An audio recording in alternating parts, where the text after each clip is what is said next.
सोचिए, अगर किसी की मजबूरी को हथियार बनाकर उसके शरीर के अंदर पल रहे जीवन के अंश को ही बाजार में बेच दिया जाए तो सवाल उठना तो लाजमी है कि आखिर ये हो क्या रहा है। महाराष्ट्र के बदलापुर से सामने आया है ऐसा ही रोंगटे खड़े कर देने वाला खुलासा। 25 से 35 हजार रुपए का लालच, झूठे वादे, फर्जी कागजात और फिर ऑपरेशन थिएटर में महिलाओं के शरीर से निकाले जा रहे फीमेल एग। ये कोई फिल्मी कहानी नहीं बल्कि एक संगठित रैकेट है जिसने अब तक न जाने कितनी महिलाओं को अपना शिकार बनाया है। अब आपको बताते हैं कि क्या है पूरा मामला। बदलापुर में जरूरतमंद महिलाओं को 25 से 35 हजार रुपए का लालच देकर उनके फीमेल एग्स निकालकर बेचने का एक बड़ा रैकेट पकड़ा गया है। इस मामले में 3 महिलाओं को गिरफ्तार किया गया है और तीनों को 7 दिन की पुलिस कस्टडी में भेज दिया गया है। पुलिस जांच में सामने आया कि 44 वर्ष की सुलक्षणा जयवंत गढ़कर अपने घर से ही इस अवैध कारोबार को चला रही थी। गरीब और जरूरतमंद महिलाओं को डोनर बनाने के नाम पर पहले उनकी सोनोग्राफी कराई जाती थी, फिर उन्हें ओव्यूलेशन बढ़ाने वाले इंजेक्शन दिए जाते थे और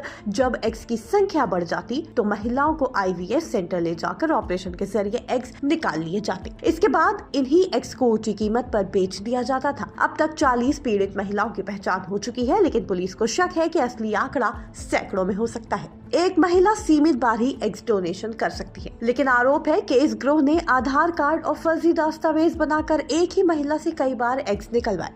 आरोपी के मोबाइल से इंजेक्शन की तस्वीरें, सोनोग्राफी रिपोर्ट, फर्जी एफिडेविट और पैसों के लेन देन के सबूत बरामद हुए हैं। यानी पूरा खेल बेहद सुनियोजित तरीके से चल रहा था। इस रैकेट का पर्दाफाश तब हुआ जब एक पीड़ित महिला को तय रकम नहीं दी गई। रिपोर्ट्स के मुताबिक गुस्से में पीड़ित महिला ने बदलापुर सब डिस्ट्रिक्ट हॉस्पिटल की chief medical officer doctor Jyotsna Sawant से शिकायत की। उनकी शिकायत पर बदलापुर ईस्ट पुलिस स्टेशन में मामला दर्ज हुआ। पुलिस हरकत में आई और 3 महिलाओं को गिरफ्तार कर लिया गया है। जानकारी के मुताबिक सुलक्षणा गाडेकर के अलावा अश्विनी चाबुकसवार और मंजुषा वानखेड़े को भी गिरफ्तार किया गया है। पुलिस के मुताबिक कई अस्पतालों के डॉक्टरों की भूमिका भी जांच के दायरे में है। माना जा रहा है कि जल्द ही कुछ बड़े नाम भी सामने आ सकते हैं। जांच में ये भी संकेत मिले हैं कि ये रैकेट सिर्फ बदलापुर तक सीमित नहीं था। एग्स को राष्ट्रीय स्तर पर बेचा जाता था और अब इंटरस्टेट और इंटरनेशनल कनेक्शन की भी जांच हो रही है। मजबूरी का फायदा, महिलाओं के शरीर का सौदा और किसी की जरूरत के नाम पर बड़ा खेल। ये मामला सिर्फ अपराध नहीं बल्कि इंसानियत पर बड़ा सवाल है। जांच जारी है और इस कहानी के कई राज अभी